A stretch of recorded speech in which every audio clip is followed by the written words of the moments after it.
ভালো ছেলেরা বিয়ে করতে পারে না, তো সেটা আরেক অবিচার। ওই অবিচারও থামাতে হবে এবং মেয়ের বাবাদেরকে সিদ্ধান্ত নিতে হবে, আমি কি টাকার বস্তা দেখে বিয়ে দিব না একটা ভালো মানুষ দেখে বিয়ে দিব। এখন আজকাল ছেলেরা বিয়ে করায় ময়দার বস্তা দেখে, আর মেয়েরা বিয়ে করায় টাকার বস্তা দেখে। মানুষের সাথে মানুষের বিয়ে খুব কম হয়। মেয়ের বাপরা মানুষ খোঁজে কম, খোঁজে টাকার বস্তা। আর ছেলেরাও মানুষ খোঁজে না, খোঁজে ময়দার বস্তা। অতএব রুচি সবারই পরিবর্তন করতে।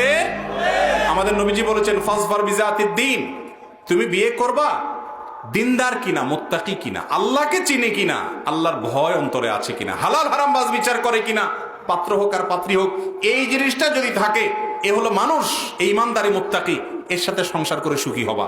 চেষ্টা করবো না ইনশাআল্লাহ? আল্লাহ আমাদেরকে বোঝার তৌফিক দান করুন।